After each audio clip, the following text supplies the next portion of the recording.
más palabra del Muy Señor. bien. Mañana a las 4 de la tarde le esperamos. Amén. Santa Fe 2540. Ya lo debe tener Agendadito. anotado. Ujú. Muy bien, estamos leyendo el libro de San Juan, el Evangelio según San Juan. Y hoy estamos en el capítulo 17. Vamos a leer el capítulo 17 del Evangelio según San Juan, del versículo 1 hasta el versículo 13. Esta es la parte que vamos a leer. Y la palabra del Señor dice así: Estas cosas habló Jesús, y levantando los ojos al cielo, dijo: Padre, la hora ha llegado.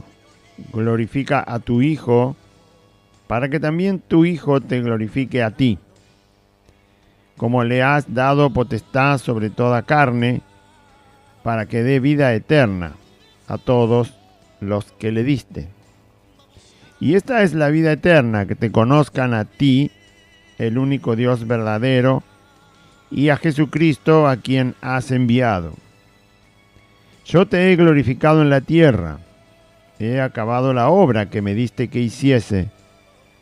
Ahora pues, Padre, glorifícame tú al lado tuyo, con aquella gloria que tuve contigo antes que el mundo fuese. He manifestado tu nombre a los hombres que del mundo me diste. Tuyos eran, y me los diste, y han guardado tu palabra. Ahora han conocido que todas las cosas que me has dado proceden de ti, porque las palabras que me diste les he dado, y ellos las recibieron, y han conocido verdaderamente que salí de ti, y han creído que tú me enviaste. Yo ruego por ellos, no ruego por el mundo, sino por los que me diste, porque tuyos son. Y todo lo mío es tuyo, y lo tuyo mío. Y he sido glorificado en ellos. Y ya no estoy en el mundo, mas estos están en el mundo. Y yo voy a ti. Padre Santo, a los que me has dado, guárdalos en tu nombre, para que sean uno, así como nosotros. Cuando estaba con ellos en el mundo, yo los guardaba en tu nombre. A los que me diste, yo los guardé, y ninguno de ellos se perdió, sino el hijo de perdición, para que la escritura se cumpliese. Pero ahora voy a ti, y hablo esto en el mundo, para que tengan mi gozo cumplido en sí mismos. Bueno, ese es San Juan, Evangelio según San Juan, capítulo 17, del versículo 1 hasta el 13, es lo que recién leí. Faltan todavía 13 versículos más, tiene 26 este capítulo de San Juan, que es toda una oración. Todo el capítulo es una oración de Jesús al Padre, y que tiene varias peticiones que Jesús hace al Padre. Tienen que ver en su mayoría, las peticiones digo, porque no toda la oración es una petición, pero tiene que ver con lo que va a pasar. Jesús habla de algunas cosas que todavía no le pasaron, como si ya le hubieran pasado, porque obviamente esto va a ocurrir enseguida. Jesús va a salir de este aposento alto donde está con los discípulos, y en poco tiempo es arrestado, separado de los discípulos. Y todos los sucesos, usted sabe que cuando ocurre una tragedia, todo parece pasar muy rápido, ¿no? Son momentos en que uno no se da cuenta, pero todo se le vino encima cuando las cosas son trágicas, cuando son complejas, porque no se pudo manejar, por eso nadie pudo prever y termina en una situación que provoca mucho daño. Bueno, pero de todos modos Jesús habla con el Padre, porque obviamente el Padre no mide el tiempo.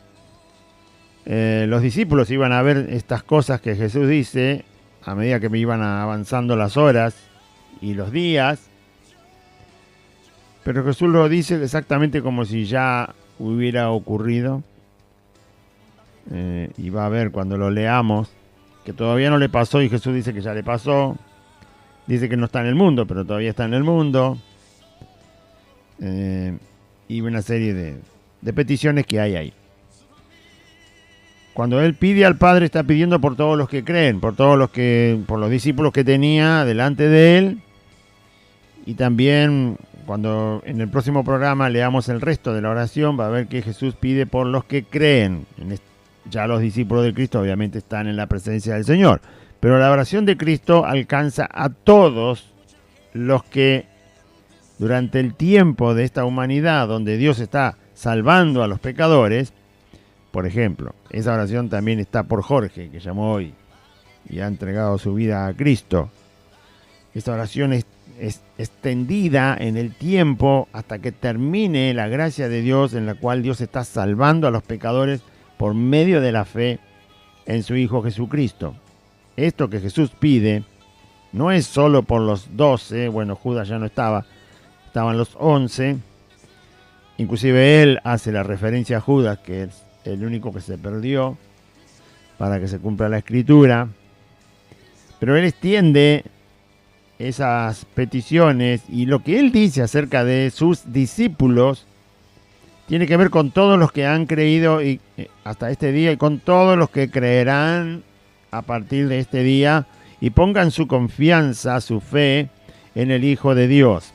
Por eso cuando lo vayamos leyendo, a medida que leamos versículo por versículo, hay que hacer el hincapié y memoria y recordar que eso se extiende para todos los que hoy son verdaderos hijos de Dios y para los que serán hijos de Dios de aquí en adelante. Se le llama una oración intercesora, o sea, alguien que está pidiendo a favor nuestro. En vez de pedirlo nosotros, es Cristo el que lo está pidiendo a favor nuestro. Delante de Dios el Padre. Bien, ya no hay conversación entre Jesús y los discípulos.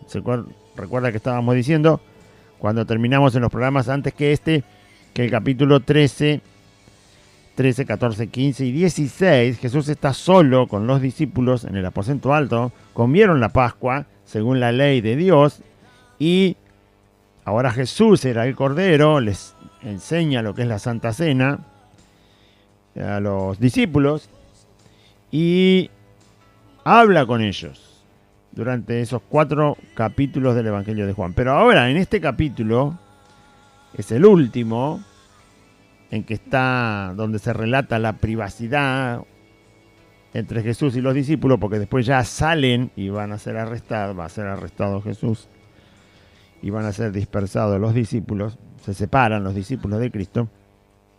Así que esto es, según el relato de Juan en el Evangelio, es una de las últimas cosas que los discípulos escuchan hablar de Cristo, antes de ser arrestado y luego llevado a la muerte. Ellos no pueden interrumpir la oración, ellos no pueden hablar con Cristo mientras está orando, tampoco le pueden preguntar acerca de esto. Es más, no hay ninguna pregunta en ninguno de los evangelios acerca de las cosas que Jesús dijo en la oración. Y también es un ejemplo para nosotros, toda oración de Cristo es un ejemplo para nosotros. No hay demasiadas oraciones del Señor Jesús en los relatos de los evangelios, pero las que hay son ejemplos para nosotros. Son ejemplos no para repetirlas tal cual, pero sí ejemplos de conocer lo que la oración tiene que ser para nosotros, porque si lo fue para Cristo, porque dice que Él oraba todos los días, muy temprano, antes que el sol pudiera asomar, y a veces durante el día se apartaba solo a orar.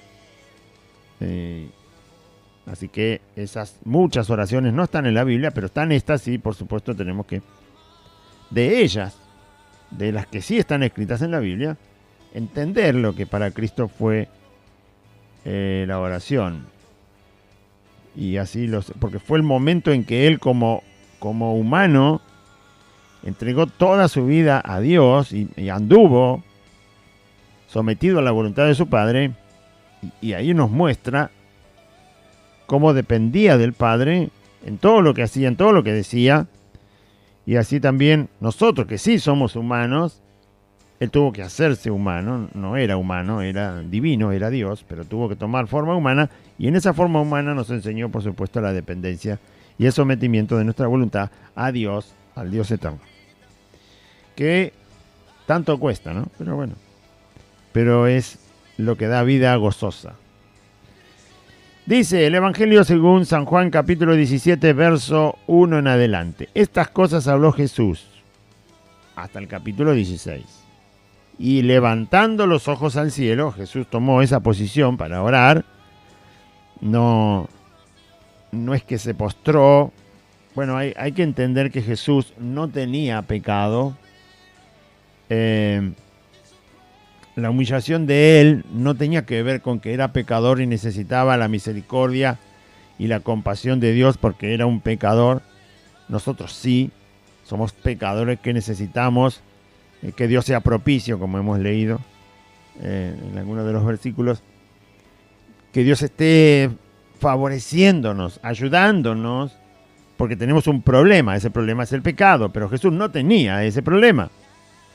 Por eso Él no lo vemos a Jesús postrado en el suelo, como se postraban los pecadores que venían a pedirle a Cristo un milagro, o le rogaban que lo sanase, o que resucitaran a alguien que estaba o había muerto o estaba por morir, y le rogaban a Cristo muchos, porque justamente los pecadores necesitamos un socorro. Y presentarnos a Dios tiene que ser de tal manera que reconozcamos justamente que somos pecadores. Esa humillación, al reconocerse pecador, a nosotros corresponde. A Cristo no, porque Cristo no tenía pecado. No tenía por qué clamar misericordia al Padre, ni que le sea propicio, porque Él no tenía pecado. Por eso Jesús adopta la posición de levantar los ojos al cielo. Está en una perfecta comunión con Dios. No hay nada que estorbe. Y vamos a escuchar lo que Él dice. Yo leí hasta el versículo 13. ¿Está bien? Hasta el versículo 13. Hasta el versículo 8 de la oración de Cristo, Jesús no está pidiendo nada todavía por los discípulos. Está pidiendo en cuanto a su persona, está exaltando al Padre, está pidiendo acerca de su persona. No pide nada por los discípulos hasta el versículo 9. En el versículo 9 empieza a pedir por los discípulos. En el Padre Nuestro, como conocemos la oración de Jesús, también Él empieza a enseñar en el Padre Nuestro que lo primero a lo que hay que dirigirse, primero hay que dirigirse a Dios. Y lo primero tiene que ver con la persona de Dios. Lo primero que se debe pedir, por ejemplo, Padre Nuestro, santificado sea tu nombre, es algo que yo estoy pidiendo no para mí, sino por quién es Dios. Estoy pidiendo algo, que ocurra algo. Le estoy pidiendo a Dios, que tiene todo el poder, que suceda algo que tiene que ver con Dios mismo. Y usted dirá, pero Dios no tiene necesidad de nada. Sí, claro que no tiene necesidad de nada. No, para Dios no es una necesidad, no es algo que le falta, que su nombre sea santificado. Nosotros que somos hombres, seres humanos, mortales, nosotros sí necesitamos que su nombre sea santificado. para que eso nos favorezca. ¿Mm? Supongamos que nosotros le creyéramos a los incrédulos lo que ellos piensan de Dios, que Dios es un malvado. Si yo me inclinara a creer eso, que obviamente eso no es santificar el nombre de Dios, si yo creyera eso o me inclinara a darle lugar a mi mente y mi corazón, lo que dicen los incrédulos, Dios es un malvado, si yo creyera esa frase, entonces no se estaría santificando el nombre de Dios en mi vida. El perjudicado no es Dios porque no se santifique su nombre. El perjudicado soy yo si no se santifica su nombre. Si no se dice cómo Dios es, si no se expresa con palabras la verdad de la santidad de Dios, yo soy arruinado. Por eso la petición, si bien no es una petición donde yo estoy pidiendo algo para mí, estoy pidiendo algo que tiene que ver con la persona de Dios, cómo es Dios. ¿Sí? Entonces, pero eso me beneficia a mí, no es que a Dios le falte algo si yo no santifico su nombre. No, al que le falta algo, si no se santifica el nombre de Dios, es a mí. Pero no es una petición directa de mi necesidad, sino es una petición de proclamando lo que Dios es en beneficio del humano que está haciendo la oración, porque la oración es una comunión con Dios. Entonces yo necesito esa parte de Dios en mi vida, necesito que eso que Dios es, como es santo, participe de mi naturaleza humana. Pero si le creo al incrédulo, si le hago caso al incrédulo, entonces estoy arruinado, porque el incrédulo no está santificando, no está pidiendo que el nombre de Dios sea santificado, sino que el nombre de Dios sea avergonzado. Él está pidiendo que sea avergonzado. Dios es una idea, dicen los incrédulos. Bueno, eso es avergonzar el nombre de Dios, o la persona de Dios, o la definición de su ser. Por eso el Padre Nuestro empieza así. Bueno, Jesús empieza su oración.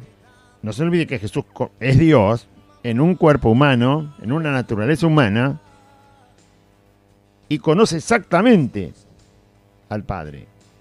En sus palabras, obviamente, no hay error ni engaño, nada está mal dicho. Al contrario, es la oración perfecta, perfecta, donde no hay ninguna falla en esta oración. No hay una pasión humana desordenada en la oración. No hay afán en la oración. No hay incertidumbre, no hay duda. Ninguna de esas debilidades que tenemos nosotros, los humanos, no aparece en la oración. Es imposible porque Jesús es perfecto. Así que es interesante la oración de Jesucristo para nosotros. Lo primero que dice el Señor al dirigirse a su Padre, dice, Padre, obviamente está invocando, está llamando, está hablándole, y es la manera correcta. Así nos enseñó a nosotros, Padre nuestro, que estás en los cielos.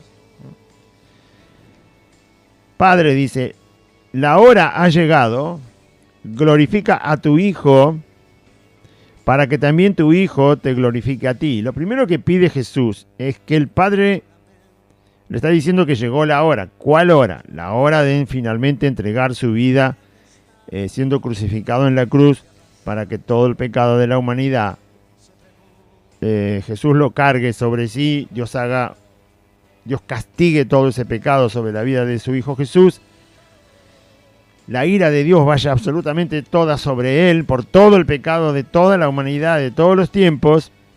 Esa hora llegó. Llegó el momento en que él entregaba su vida. ¿No? Él sabe que en pocas horas va a pasar eso. Así que pone delante del Padre el conocimiento y la aceptación. Él dice, la hora ha llegado. Fíjese que Jesús no esquiva el problema, sino que lo presenta delante de Dios. Llegó la hora. Llegó el momento. Para esto he venido, justamente después lo va a decir, aquí estoy. Padre, aquí estoy. Este es el momento que habíamos planeado en la eternidad, en la gloria que tuve contigo, como va a decir ahora. Ahora llegó el momento tan difícil, tan terrible, único en la historia, en toda historia, en la historia de esta humanidad, en la historia del universo, en la historia de toda la creación, en la historia que algún día Dios terminará y completará, por supuesto allí en la eternidad, cuando todos sus santos redimidos vivan con Él para siempre, donde todo va a ser diferente. Bueno, esa hora, ese momento de hacer esa obra, llegó. Como llegó, ¿qué hay que hacer frente a una situación tan difícil que nosotros nunca podemos prever porque no sabemos el futuro? Bueno, lo que hay que hacer tiene que ver con lo que Jesús enseña. ¿Qué le pidió Jesús al Padre, ya que había llegado la hora de ser arrestado, entregado, enjuiciado, condenado y castigado en la cruz para morir? Bueno, Él pidió esto: glorifica a tu Hijo, para que también tu Hijo te glorifique a ti. Lo que está pidiendo Jesús es que toda esta obra que Él iba a hacer, el Padre lo iba a acompañar, el Padre iba a sostener a Jesucristo, solo lo iba a soltar en el momento en que castiga el pecado mientras Jesús está clavado justo antes de fallecer. Pero Jesús sabe que el Padre va a levantarlo al tercer día de entre los muertos. Él está pidiendo sobre ese día, sobre el momento en que Dios va a glorificar. Por eso está pidiendo cosas parece que la pide para el momento, pero las cosas van a pasar después. Y a veces algo que todavía no pasó, Jesús dice que ya pasó.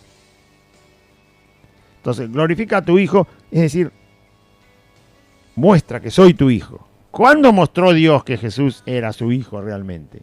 Y que había salido de allá del cielo cuando lo levantó de los muertos. Por eso la Biblia dice que Dios levantó de los muertos a Jesús al tercer día.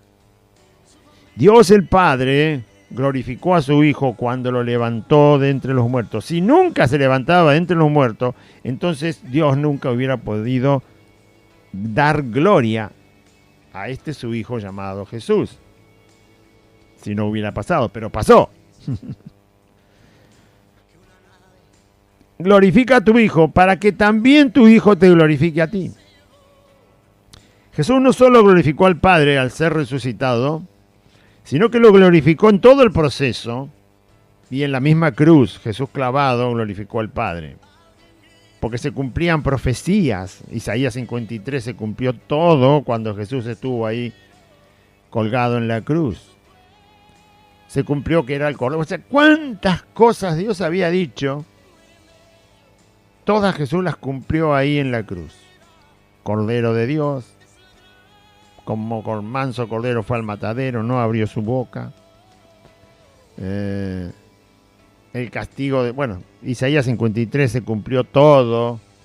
A medida que Jesús ahora va a salir de ese aposento y va al huerto de Getsemaní y empieza a orar, en el instante mismo en que es traicionado, Jesús está glorificando a Dios. ¿Por qué? Porque todo lo que le pasa está escrito. Dios lo había proclamado y empezaba a cumplirse en la vida de Cristo de una manera viva. O sea, se hacía real la traición, el beso, el abandono de los demás discípulos a Cristo. Todo estaba escrito, todo estaba escrito. Fue contado con los ladrones, pasó por cárcel. Bueno, todo eso son profecías, están en la Biblia, en el Antiguo Testamento. Son muchas, que cuentan de los detalles del momento en que Jesús es arrestado. O sea, pierde su vida pública porque lo arrestan, como cualquiera que lo arrestan. Y todo se va cumpliendo, todo se va cumpliendo. Todos los detalles de la pasión de Cristo, el juicio, fue entregado en manos de los gentiles, los romanos. Fue contado como un malhechor para ser crucificado. No se olvide que a Jesús lo cambiaron por Barrabás, que era un asesino. Era un hombre terrorista, por así decirlo. Sedicioso, que armaba tumultos para echar a los romanos de ahí de Israel. Un subversivo. Un contrario al gobierno que estaba en ese momento. Y por este Barrabás, Jesús es cambiado por Barrabás. O sea que lo consideraron peor que Barrabás. Entonces todas las profecías se empezaron a cumplir. Y eso, por supuesto, cada vez que algo que Dios dice se cumple delante de los ojos de los que son testigos en ese momento, como lo que pueda cumplirse ahora, y los que lo vean cumplirse son testigos, todo eso glorifica al Padre, le da gloria al Padre. O sea, glorifícame a mí, allá voy, Señor, para cumplir tu voluntad, que tú estés conmigo. Lo había dicho en el otro capítulo, el Padre no me ha dejado solo. Ustedes me dejarán, pero el Padre no me ha dejado solo. Él siempre está conmigo. Así que Dios glorifica a su Hijo, va al cumplimiento de la voluntad del Padre, y el Hijo al mismo tiempo le va a glorificar a Él. El otro versículo dice, esa es nuestra, también tiene que estar en nuestro corazón, que cada vez que vamos a tener que hacer algo que tiene que ver con Dios mismo, todo el tiempo estamos siendo hijos de Dios.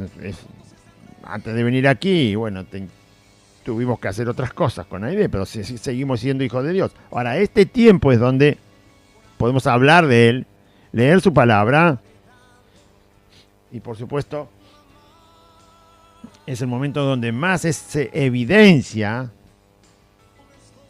que lo que hagamos glorifique a Dios, y que Dios nos ayude justamente a glorificarlo, a que Dios nos ayude a nosotros y nosotros podamos darle gloria a Él, glorificar a Dios. Poner el acento en su palabra, poner la atención, proclamar que usted puede confiar en eso porque es palabra de Dios. Bueno, todo lo que se hace para glorificar a Dios. Pero Dios tiene que estar con nosotros, ayudarnos, si no, no podemos hacerlo solo. Y terminamos haciéndolo en la carne, humanamente, con una sabiduría humana, y eso no glorifica a Dios. Tiene que estar Dios con nosotros. Así como Cristo lo pidió, glorifícame tú primero. Glorifica a tu Hijo y entonces tu Hijo te glorificará a ti. Como le has dado potestad sobre toda carne, el Padre le dio potestad al Hijo sobre toda vida humana, aún la que abortaron,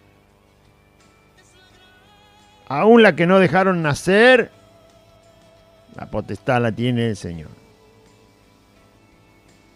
La potestad de la vida del impío y la potestad sobre la vida del que busca a Dios.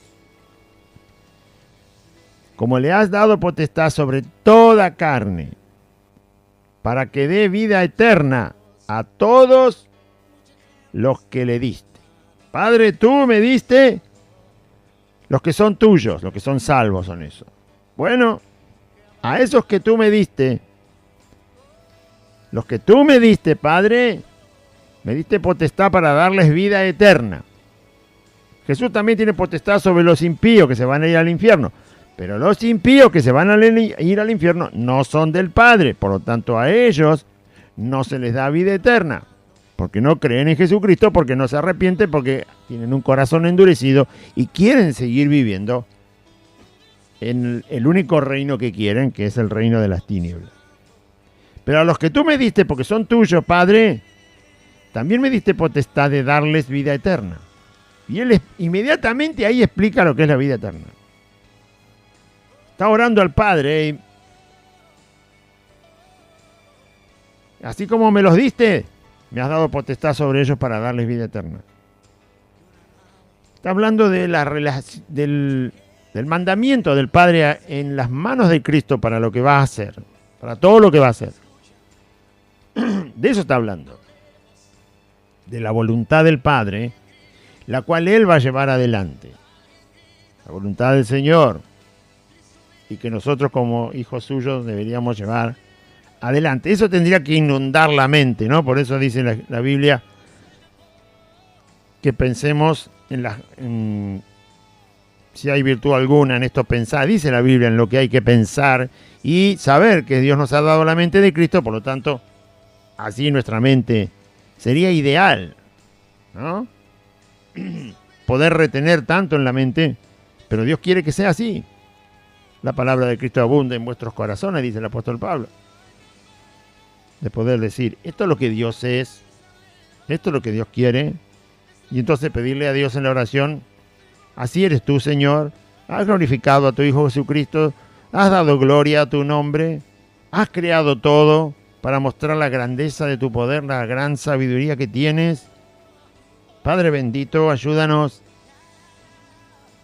a andar en tu voluntad. Enséñanos cada vez mejor tu voluntad para andar por ella, para llevarla y hacerla por obra. Tú nos has mandado, Jesús dice, me mandaste a darle vida eterna a los que me diste. Nosotros no podemos decir eso, pero nosotros podríamos decir, Señor, nos has mandado a predicar tu evangelio para que el que cree tenga vida eterna. Y eso es lo que vamos a hacer, y en eso vamos a pensar, y eso vamos a llevar adelante, y por eso te vamos a pedir, para llevar tu evangelio, la parte que nos corresponde a nosotros, que nosotros no podemos ir a la cruz para morir por un pecador, eso es lo iba a hacer Cristo, por eso Él pedía por lo que a Él le había encomendado el Padre, y nosotros podemos pedir y hablar con Dios acerca de lo que Él nos ha mandado a nosotros. Y pedir de acuerdo a lo que nos ha mandado a nosotros. Es una oración bastante... bueno, esta es perfecta, pero la nuestra, si lo hacemos de acuerdo a esta perfección, es muy interesante porque vamos a estar hablando en la oración no de lo que le estamos pidiendo a Dios para nosotros en nuestra vida personal, del afán de este mundo, sino recordando su voluntad delante de Dios mismo. Pero ¿qué voluntad? La que Él me dice a mí que debo llevar adelante. Bien. Entonces dice, como le has dado, se refiere que el Padre le dio a Él potestad sobre toda carne, para que dé vida eterna a todos los que le diste, no a todas las personas, sino a los que son salvos. Y esta es la vida eterna, dice Jesús, que te conozcan a ti, el único Dios verdadero, y a Jesucristo, a quien has enviado. Es decir, eso es lo que Cristo hace cuando nos da vida eterna. El Padre le dio potestad para hacer eso a Cristo sobre la vida de los cristianos. Es decir, hacernos conocer a través de su intervención, de su Espíritu Santo y de su palabra y de su poder. Cristo nos da vida eterna. Por lo tanto, lo que hace cuando nos da vida eterna es conocer al único Dios verdadero. Él lo dice clarito, el único Dios verdadero. Cuando nosotros hablamos de Dios y le decimos a la gente que es el único Dios verdadero y nos pregunta ¿por qué? Porque Jesús dice eso. Dios es el único Dios verdadero. Lo demás es toda una farsa, toda una mentira.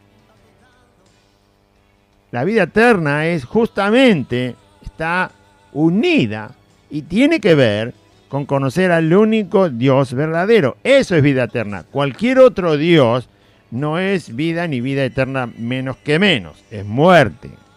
Dioses falsos dan muerte. Usted puede conocer a un Dios falso, pero va a recibir muerte.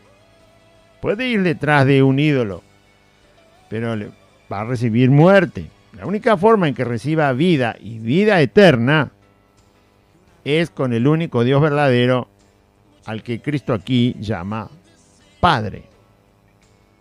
Jesucristo es Dios. El Padre es Dios.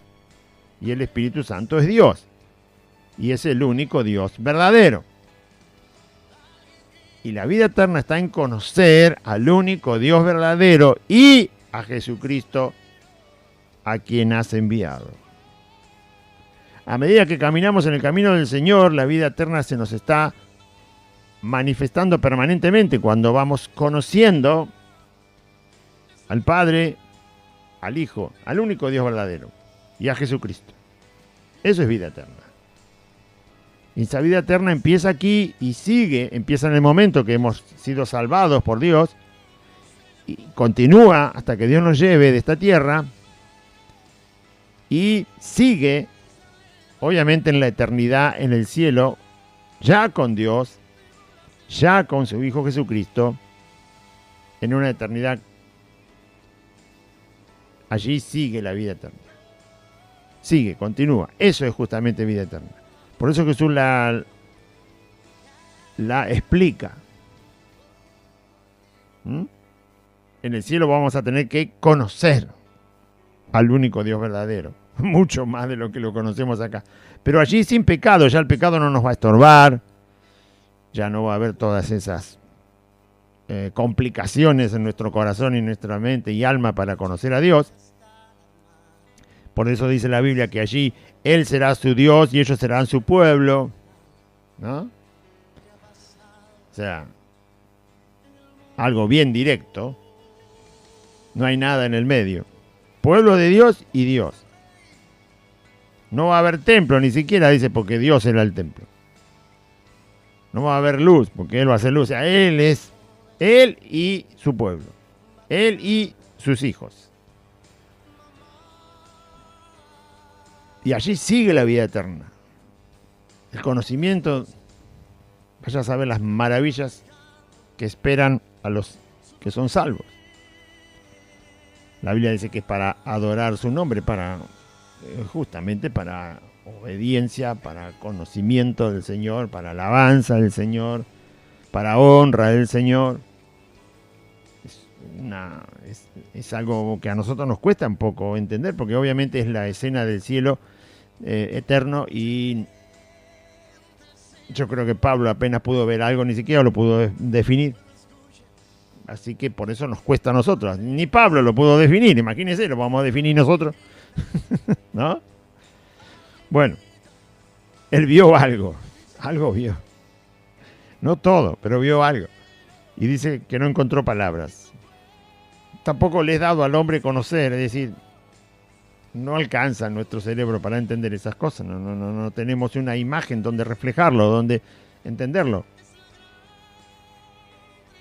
Sí, la Biblia habla, pero son pocas las referencias que se nos pueden dar, porque es el cielo, es una eternidad, es Dios manifestado ahí, Cristo manifestado ahí, soberano.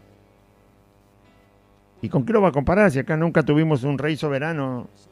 Así, es más o menos como este que estuvo. ¿Y con quién? ¿Sí?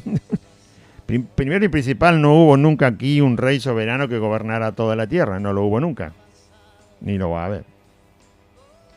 Va a haber un anticristo mentiroso, pero no va a gobernar toda la tierra, porque justamente los cristianos que estén en ese momento no le van a rendir pleitesía, no se van a arrodillar.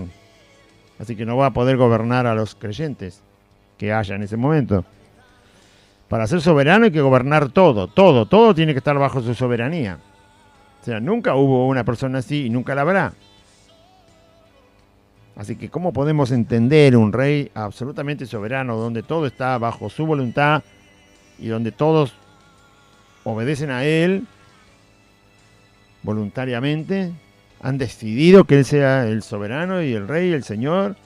Eso nunca pasó, entonces nunca se puede comparar. Un lugar donde no hay pecado, entonces ¿dónde vamos a tomar una referencia de donde no hay pecado? Dígame dónde. Tampoco. Bueno, por eso es difícil explicar el cielo, ¿no? Bien. Y la vida eterna es conocer a Dios, justamente. Y en el cielo, vida eterna, la vida eterna continúa. Empieza aquí y sigue allá. Esta vida eterna, dice, esta es la vida eterna, que te conozcan a ti, el único Dios verdadero, y a Jesucristo, a quien has enviado. Fíjese el bien que Cristo está nombrando en la oración, Me has dado esta potestad y yo lo voy a hacer. Darles a conocer a Dios y a Jesucristo, a los que me diste. Acá es toda la conversación es entre lo que va a hacer Cristo y lo que va a hacer el Padre. Y lo que el Padre va a hacer hacia Cristo y lo que Cristo va a hacer hacia el Padre. Lo que le ha mandado el Padre al Hijo y lo que el Hijo va a cumplir en la obediencia absoluta al Padre. Es una relación aquí entre dos. Todavía no aparecemos nosotros.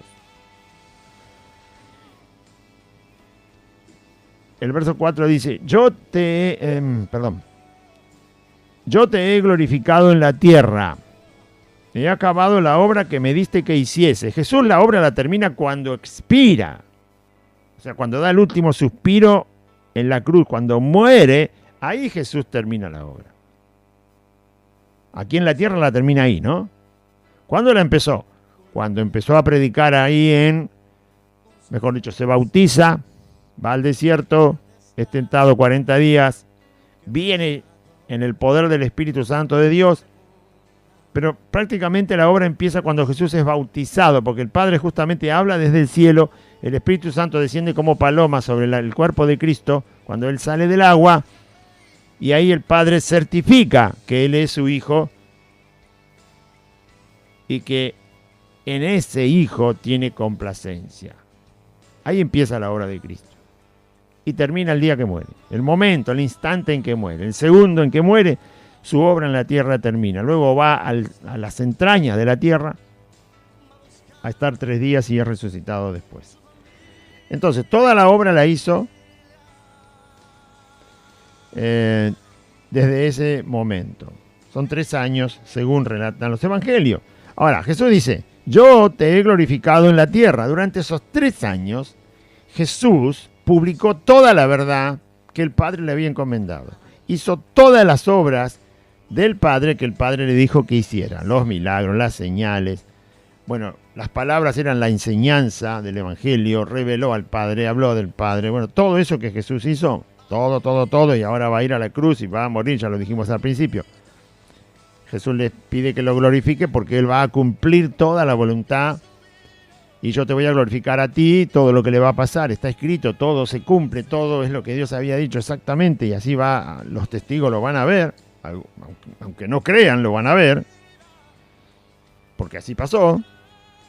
Y entonces Él dice, ahora yo te he glorificado en la tierra, he acabado la obra que me diste que hiciese. Ve que todavía la obra no terminó, pero Jesús dice que ya la terminó, porque obviamente sabe que Él va a hacer toda la voluntad del Padre.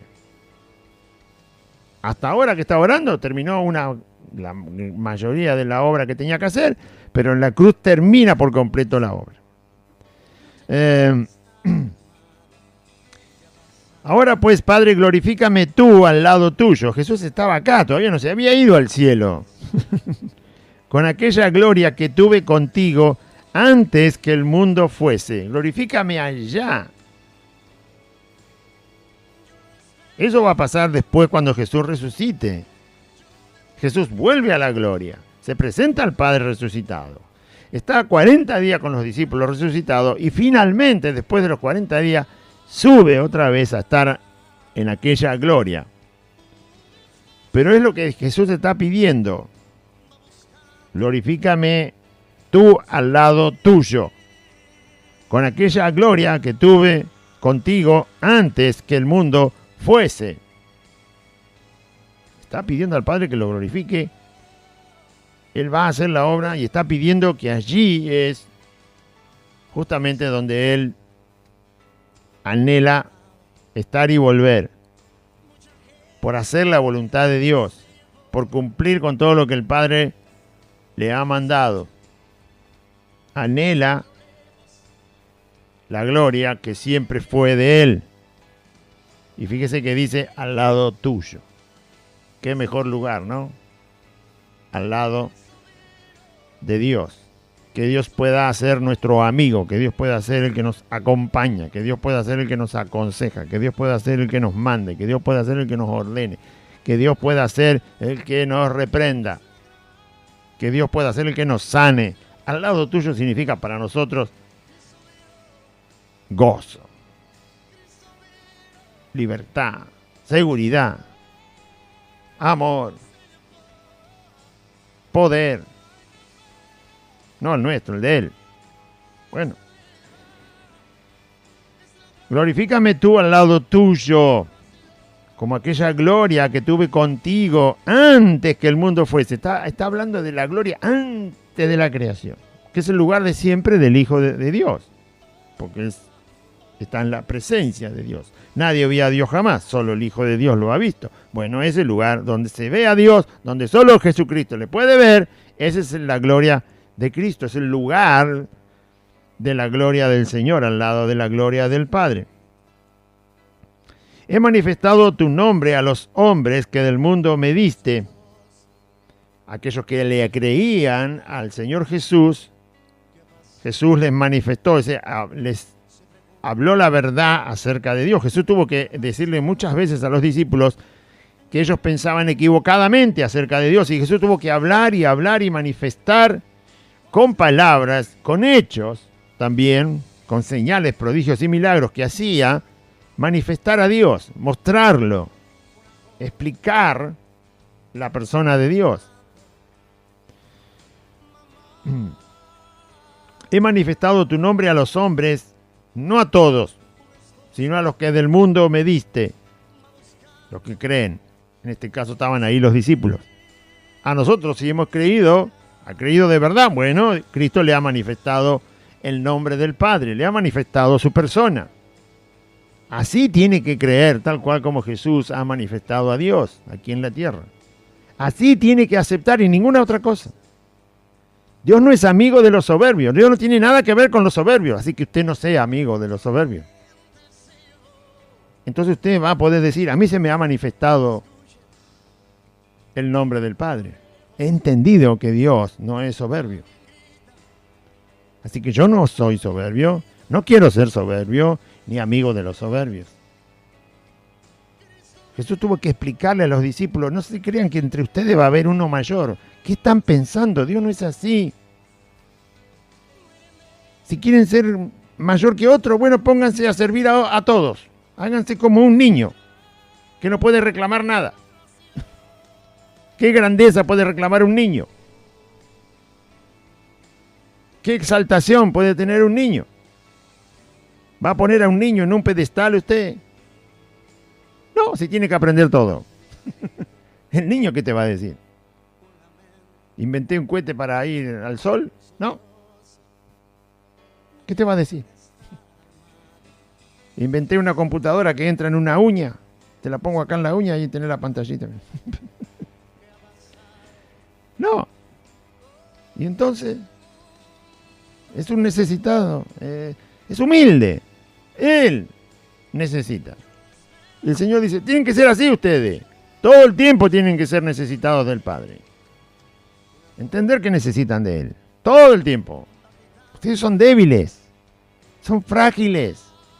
Si ustedes no se humillan, entonces están pensando que son más que mi Padre. Están pensando que son superiores a Dios. No hay grandeza como lo llama el mundo entre ustedes. No quieran hacerse grandes ni dueños de las personas. No sean soberbios, no sean altivos. Cuando usted entiende eso, entonces Cristo le está manifestando a usted el nombre del Padre. Le está manifestando, le está mostrando cómo el Padre es. Jesús tuvo que decirle a los discípulos varias veces, no se peleen de quién va a ser el mayor, no va a haber ningún mayor. Olvídense. Termínenla con eso. Un día querían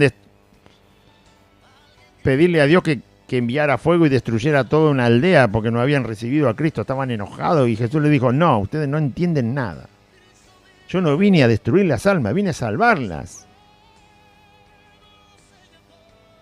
El pecado las destruye. Yo vine a salvarlas. Todavía no conocen al Padre. Yo les voy a manifestar cómo es el Padre. Les voy a enseñar. Bueno, yo he manifestado tu nombre a los hombres que del mundo me diste. Los que le han creído, obviamente, se les manifestó el Padre. A usted se le manifestó el Padre si usted ha creído. A mí se me manifestó el Padre si he creído. Y así a todos. Los que han creído. Jesús lo hizo y lo seguirá haciendo. Tuyos eran y me los diste. Y han guardado tu palabra. Han creído, han guardado la Escritura. Ahora han conocido que todas las cosas que me has dado proceden de ti. Todo lo que Jesús hizo, todo lo que Jesús habló, todo lo que Jesús mostró, provenía de una sola fuente, y esa fuente es Dios el Padre. Jesús dijo, las palabras que hablo son del Padre, las obras que hago son de mi Padre. Yo no hago nada por mi propia cuenta, no busco mi propia gloria, no juzgo yo solo, si juzgo, juzgo con el Padre.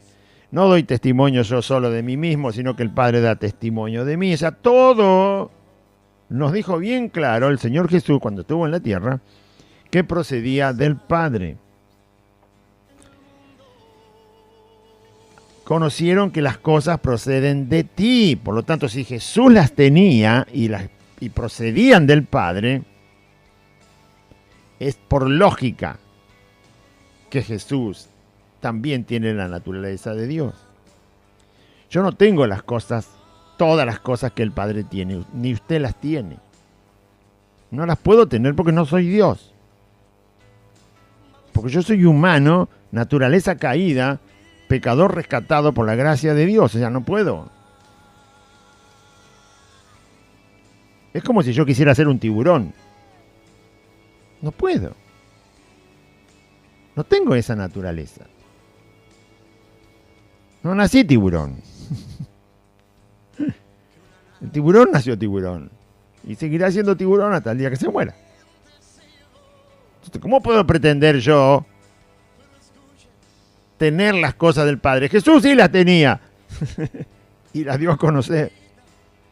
En su humanidad, siendo humano, tenía las cosas del Padre. Las palabras del Padre, los pensamientos del Padre, las obras del Padre. Todo. Anduvo siempre en obediencia al Padre. Él tenía el amor del Padre, el perdón del Padre. Por eso dijo, yo puedo perdonar porque soy el Hijo de Dios. El perdón lo da Dios. Y Él perdonaba.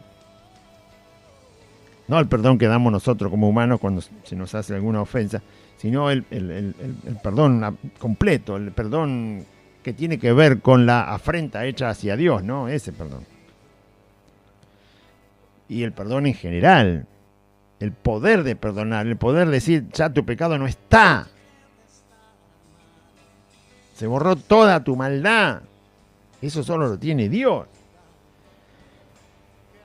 Y estos han creído que las cosas,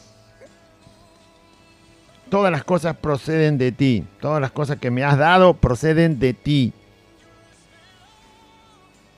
Como Cristo no hubo exactamente nadie, ni lo habrá. Todo hombre, todo Dios. Porque las palabras que me diste les he dado. Las palabras que yo les di, ellos conocen que vienen de ti. Las palabras que les di vienen de ti. La palabra de Dios, la palabra de Cristo es la revelación de Dios mismo en la persona de su Hijo. Como dice Hebreos, Dios se ha manifestado muchas veces de muchas maneras, pero ahora se manifestó por su Hijo. Las palabras de Cristo son las palabras de Dios. No se puede discutir. El que las discute porque es incrédulo. Todavía no ha recibido el perdón de sus pecados, ni tampoco el Espíritu de Dios. Hágase usted la prueba, a ver si discute las palabras de Dios, las palabras de Cristo, o si las cree. Porque las palabras que me diste les he dado, y ellos las recibieron, las aceptaron, las creyeron, y han conocido la mente y el alma, el corazón, les quedó claro, tienen claridad, han conocido, han aprendido que verdaderamente salí de ti y han creído que tú me enviaste. Jesús está hablando con el Padre y diciendo que todo esto pasó. Ellos han creído que las palabras vienen de ti, que tú me las diste y yo se las di, que se las revelé y revelé tu nombre y revelé tu persona. Ellos lo han creído verdaderamente. Jesús sabe que finalmente los discípulos en el corazón creen. Van a pasar una prueba ahora y una tribulación, pero van a creer. Jesús ya conoce el corazón creyente. Ya lo conoce. como conoce el suyo, si usted es verdaderamente creyente. Conoce el corazón que cree. Jesús siempre decía que sabía lo que había en el hombre, quién creía y quién no creía. Desde siempre lo sabe. Desde antes de fundar el mundo, desde que no existía nada. Y Dios ya sabía quiénes creen y quiénes no creen.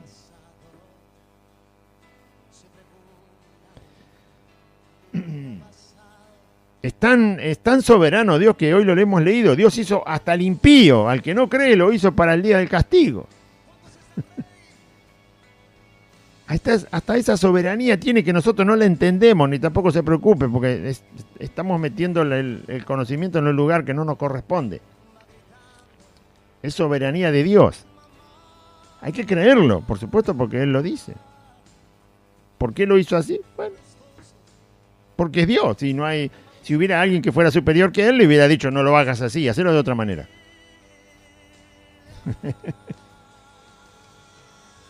Pero no hay nadie superior a Él.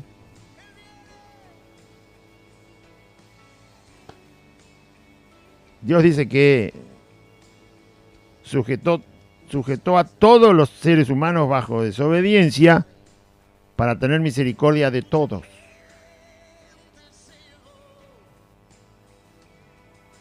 ¿Cuál es la misericordia? ¿Cuál es el amor más? ¿Dónde se ve más amor? Cuando yo, por ejemplo, tengo 10 hijos, todos en escalerita. Cada año tengo un hijo. Nace un hijo. Así que le digo esto para que vea que hay poca diferencia de edad. 5 veces mellizo, así más corto todavía. Entre el primero y el más grande hay 5 años de diferencia. Poquito, ¿no? Cuando uno tiene un año, nació el último, el primero tiene 5, o sea que son el bebé más chiquito y el más grande tiene 5. Bueno, y como padre, entonces tengo 10 hijos a los cuales tengo que alimentar, vestir, criar, educar, cuidar. Si yo cuido a uno solo, supongamos que de los 10 digo, no, este es el que es mi preferido, yo cuido a este solo. Y dejo a los 9 sin cuidado. Entonces la gente que me va a conocer y va a ver a mis 10 hijos, 5 pares de mellizos, va a decir, qué poco amor que tiene este Claudio por los hijos. A uno solo, mira cómo está ese, está bien vestidito, tiene todo. Y a los otros 9 lo dejó a la deriva. Pero si yo cuido a todos mis hijos, entonces la gente va a decir, la verdad que tiene amor. Pero si yo solo lo muestro a uno, va a decir que tengo poco, me va a reconocer como un descuidado sobre mis hijos. Pero si cuido a todos igual, va a decir, qué amor que tiene. Porque no he descuidado a ninguno. A todos les he alimentado, a todos les he educado, los he vestido, los he cuidado, a todos los he acompañado, a todos les he enseñado, con todos he jugado, con todos he viajado, y a todos los acompañé hasta que fueron mayores de edad. La Biblia dice que Dios sujetó todo bajo desobediencia para tener misericordia de todos. Dios tuvo misericordia también del impío que hizo para el día del castigo. Sí, también tuvo misericordia. Ahí tiene un motivo por el cual Dios, en su soberanía, le place hacer también al impío que sabe que se va a ir al infierno. Porque Dios muestra misericordia. Cuanto más más se ve la misericordia de Dios. Es más clara para nosotros. Por eso le di el ejemplo de los 10 hijos. Si solo cuido a uno, usted va a decir, este no ama a nadie. Porque descuidé a los 9. Pero si yo cuido a los 10, usted no tiene lugar para decir, este no cuida a sus hijos. Pero si cuido a uno solo, usted sí tiene lugar para decir, este no cuida a sus hijos. Entonces, como Dios tiene misericordia, sujetó todo bajo desobediencia, es decir, todos son pecadores, para tener misericordia de todos, inclusive del impío que Él hizo para el día del castigo. entonces se ve más clara la misericordia de Dios. Jesús murió por todos, inclusive por el impío que se va al infierno. Entonces ahí se ve con mayor facilidad la grandeza del amor de Dios, la grandeza del amor de Cristo. Ahí tiene una explicación cuasi humana si quiere. ¿No? Entonces, esto, la palabra de Cristo, Cristo dice, yo se las di y ellos han conocido, la han aceptado. Dios conoce el que cree y el que no cree. Yo ruego por ellos. Ahora aparecemos nosotros en la oración. Primero es lo que Cristo está hablando con el Padre, la glorificación del nombre del Padre, el nombre del Padre, conocer al Padre, vida eterna, son cosas entre el Padre y el Hijo. Y ahora en la oración Él está pidiendo por nosotros. No por lo que Él hizo para manifestar al Padre, el nombre, las palabras, la vida eterna y lo que Dios había hecho con Él, glorificándolo hasta ese momento y lo glorificaría todavía porque lo iba a resucitar y la gloria en el cielo que le está pidiendo, el lugar que siempre tuvo, donde va a volver. Dame esa gloria, Padre, porque ahora yo voy a cumplir tu voluntad y esa es la gloria que estoy anhelando, volver allí. Obviamente es mejor la gloria en el cielo que este mundo perdido, pero Él iba a morir por el mundo, no está despreciando el mundo, la gente del mundo, sino que por ella iba a ir a la cruz. Y entonces, si Jesús no hablara así, para nosotros el cielo sería, la verdad, que un terreno baldío, ¿entiende? Entonces tiene que decir la verdad, porque si no, no entendemos por qué hizo semejante sacrificio para llevarnos allá. Yo ruego por ellos. Ahora sí aparecemos nosotros. Yo ruego por ellos. No ruego por el mundo. El Señor no ruega por toda la gente del mundo. ¿Por qué? Y porque sabe que no toda la gente del mundo va a creer. Él está rogando por los que creen. Porque ellos van a estar en un reino distinto de donde van a estar el resto del mundo que no cree. Este ruego que Jesús está presentando es por los que van a creer. ¿Sí? Fíjese lo que va a decir. Porque si Jesús rogara y pidiera todo esto al Padre, primero que el Padre no está de acuerdo a su voluntad, y Jesús nunca va a pedir algo que no está de acuerdo a la voluntad del Padre. Jesús no puede rogar lo que está rogando por todos, porque sabe que todos no van a ir a ese lugar que Él está pidiendo ahora. Si así fuera, se salvarían todos. Pero Él es Dios, Él sabe que no se salvan todos, sabe que no todos creen. Entonces está pidiendo por los que creen. Y va a ver por qué pide por los que creen. Yo ruego por ellos, no ruego por el mundo, sino por los que me diste, porque tuyos son. Los que creen son del Padre. El Padre los lleva a Cristo, creen en Cristo, se arrepienten de sus pecados, reciben el Espíritu Santo, nacen de nuevo, son una nueva criatura. Y por estos que creen, que la Biblia los llama los justos, los santos, los hijos de Dios, por ellos, en aquel momento los que estaban y los que hoy están, es por los cuales Jesús está pidiendo. Yo ruego por ellos. No ruego por el mundo, sino por los que me diste, porque tuyos son. Y todo lo mío es tuyo y lo tuyo es mío. Los hijos que Dios salva, o los que salva y hacen Dios que sean sus hijos, le pertenecen a Cristo. Y si le pertenecen a Cristo, también le pertenecen al Padre. Todo lo que es tuyo, Padre, también es mío, y todo lo que es mío también es tuyo. La igualdad de la divinidad del Hijo y del Padre. Todo lo que le pertenece al Padre le pertenece al Hijo, y todo lo que pertenece al Hijo de Dios le pertenece al Padre, porque los dos son Dios. Son uno y Dios. Y todo lo mío es tuyo y lo tuyo es mío, y he sido glorificado en ellos. ¿Por qué fue glorificado Jesús en los discípulos? Porque creyeron. Creyeron la verdad de Dios, creyeron la palabra de Cristo. En los que creen, Cristo es glorificado. Si yo estoy creyendo a Cristo, a su palabra, a Dios, a su evangelio,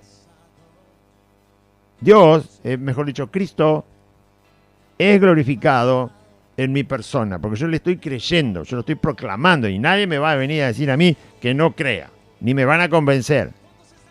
Nunca. Pierden el tiempo, porque ya he creído, es como si ahora me transformara en tiburón. Ya soy tiburón, ¿quién me va a convencer que no? Antes era humano, pero si paso a ser tiburón, ya soy tiburón, así que córranse. No, anda a convencer a un tiburón que no es tiburón, vamos. Tratá de convencerlo. Esos grandotes, ¿no? Esos que tienen unos dientes que parecen un hacha. Anda a convencer a un hijo de Dios que no es hijo de Dios. Anda a convencerlo. Trate de hacerlo. Al verdadero hijo de Dios, nadie lo mueve de ahí. No. Porque estamos glorificando a Cristo. Le hemos creído. Le hemos aceptado. Nos hemos humillado ante este soberano Señor que se llama Jesús. Y ahí nos quedamos. Y ahí vivimos, y ahí estamos, y ahí morimos. Ya sea que vivimos, si vivimos para el Señor vivimos, y morimos para el Señor morimos. Así que sea que vivamos o muramos, del Señor somos. No somos de otro, somos de Él. Porque le glorificamos, porque Él nos ha hecho suyos. Y ya no estoy en el mundo. ¿Cómo que no está en el mundo? Si está ahí todavía, ¿ves? Bueno, porque Él sabe que en pocas horas, menos de un día, mucho menos que un día de 24 horas, Jesús va a morir. Ya no estoy en el mundo, ya está en la etapa final. Como sabe que no va a perseverar más de, ni siquiera un día más de 24 horas, ya sabe que no permanece en el mundo. El Señor se va al corazón de la tierra y al tercer día el Padre lo resucita. Así que no está en el mundo, ya se va del mundo. Ya no estoy en el mundo, mas estos están en el mundo. Estos están en el mundo, ellos se van a quedar. Y yo voy a ti. Por eso ruega, porque se va.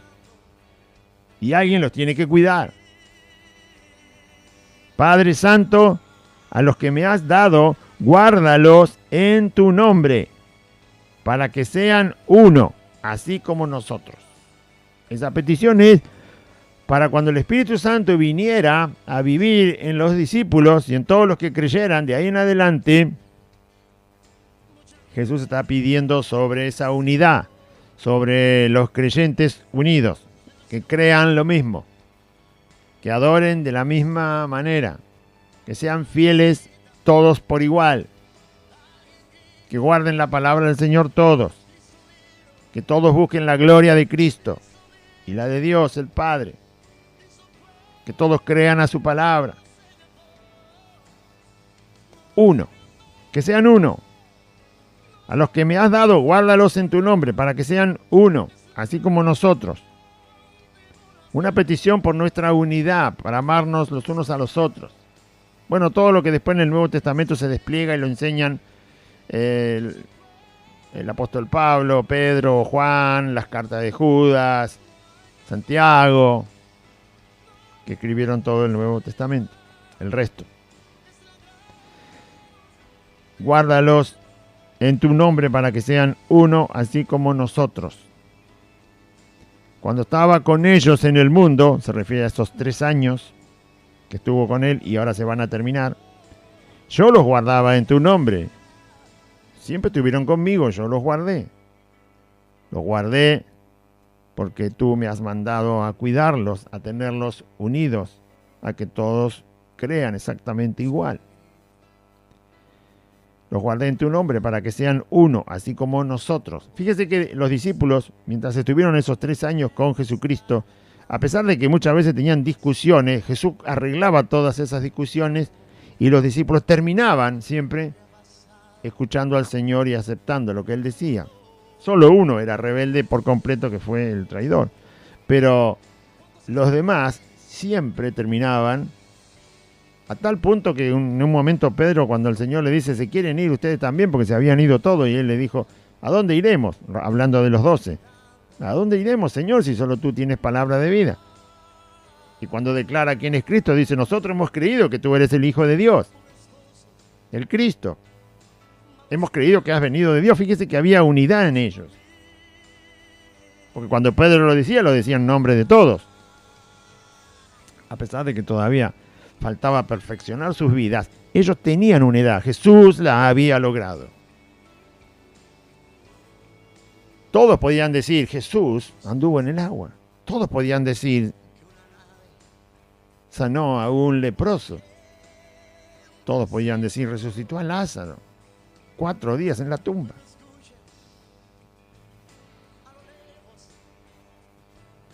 Bien, había unidad en ellos. Yo los guardé así unidos. Cuando estaba con ellos en el mundo, yo los guardaba en tu nombre, a los que me diste, yo los guardé. Y ninguno de ellos se perdió. Y es verdad, más adelante todos permanecieron y dieron la vida por el Señor. Solamente se perdió el hijo de perdición, se refiere a Judas, que estaba en este momento ya preparando la traición, para que la escritura se cumpliese. Ya estaba escrito que Jesús iba a tener un íntimo que lo iba a traicionar. Pero ahora voy a ti.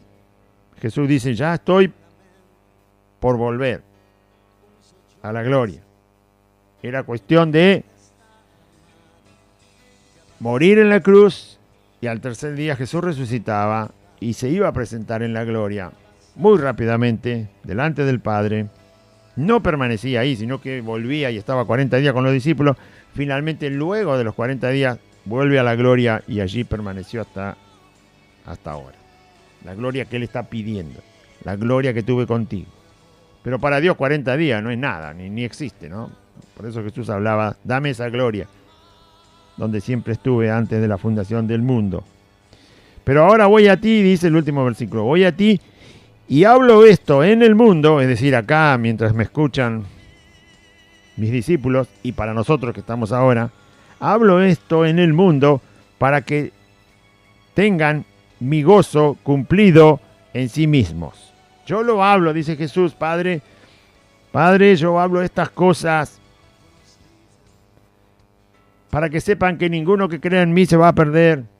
Ninguno que crea en mí va a quedar sin tener vida eterna, porque le voy a dar a conocer tu nombre y le voy a dar a conocer tu persona y la mía.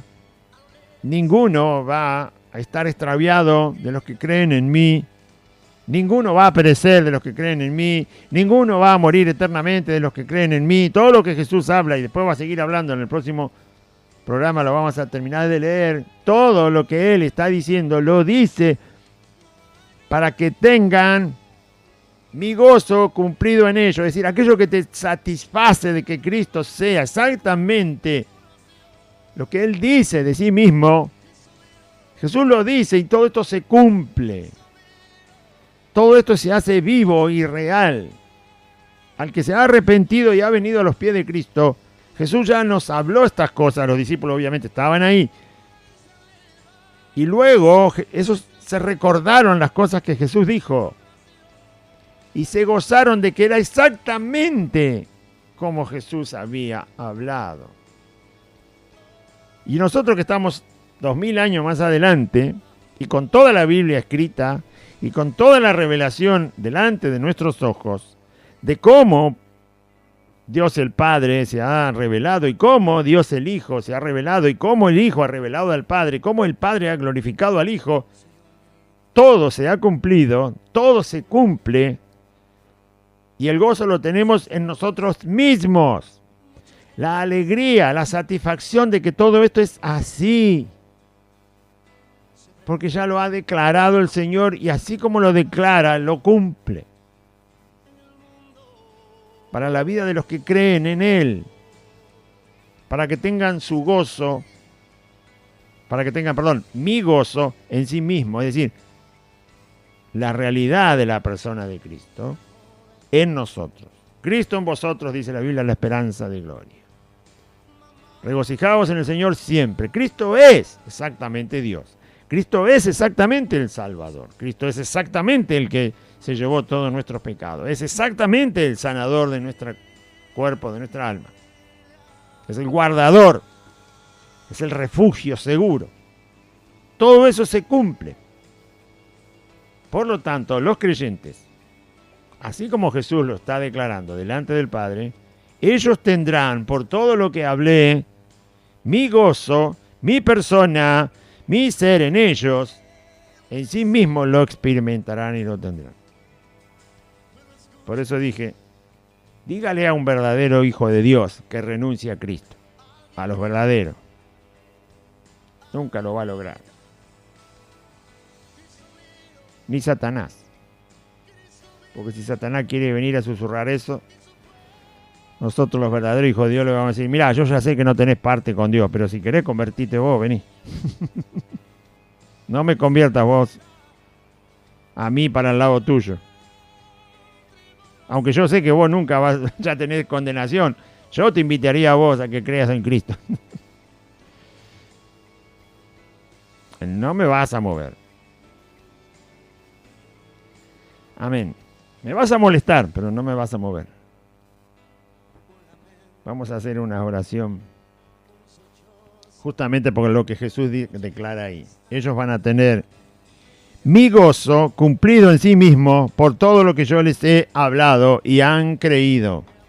Amén. Y ahí está la Biblia. Gloria al Señor. Y el Nuevo Testamento. Y la palabra del Señor. Haga una oración conmigo. Diga así: Padre Celestial, en este día escuché tu palabra y yo confieso que Jesucristo es el Señor. Y creo en mi corazón que Dios levantó a Jesús de entre los muertos. Señor Jesús, te pido perdón por todos mis pecados. Me arrepiento de mis pecados y te pido perdón. Te ruego, Jesús, que anotes mi nombre en el libro de la vida y que me des tu Espíritu Santo. En este día renuncio a Satanás, a los demonios, al pecado, al mundo, a la voluntad de mi carne y a toda obra de las tinieblas. Y renuncio a la enfermedad y renuncio a la muerte. Y te doy gracias, Padre Eterno, por haberme salvado a través del sacrificio de tu Hijo Jesús. Amén y amén. Muy bien, audiencia. A todos los que están escuchando, Jorge, volvemos a hacer la invitación. Mañana, mañana. Ya el día empezó, pero vamos a dar los días por nombre. Martes, jueves, sábado, a las 16 horas. Ese es el horario de la reunión, el día y el horario de las reuniones. Martes, jueves y sábados a las 16 horas. Y el domingo a las 10 de la mañana, la primera reunión y la segunda reunión del día domingo a las 16 horas. Así que todos esos días y en esos horarios, el único horario diferente es el del domingo a las 10 de la mañana porque es el único día que hay dos reuniones. Después es siempre a las 4. Martes, jueves, sábado y domingo a las 4 de la tarde. Y el domingo tiene una reunión por la mañana también. Además de las 4 de la tarde hay una reunión el domingo a las 10 de la mañana. El domicilio es Santa Fe 2540. Santa Fe 2540. Barrio Merlo Norte. Entre Solanet y La Prida. Solanet es la calle de la barrera de la estación de Merlo, donde para el andén, el andén donde para el tren. Ahí está la barrera. Esa barrera es la calle Solanet, derecho por Solanet 8 cuadras. Cuando llega a las 8 cuadras, doble a la izquierda sobre la calle de asfalto. La cuarta casa es Santa Fe 2540 y un pino muy alto en el frente del domicilio. El nombre de la calle y la altura también están escritas, están visibles. Le esperamos aquí entonces esos días para la gloria del Señor y para el bien de nuestras almas. Que Dios le bendiga, audiencia, confíe en Cristo. Mamá, un esposo va buscando su familia.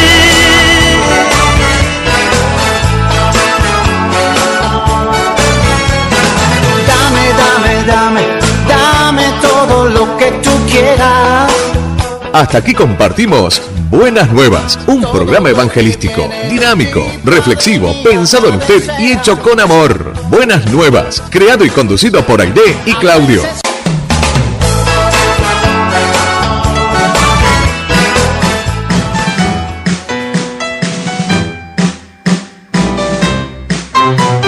Tengo un corazón que se alimenta de tu suave y dulce voz, que se aferra a tu aliento, a tu amor, que se detiene si le falta tu calor.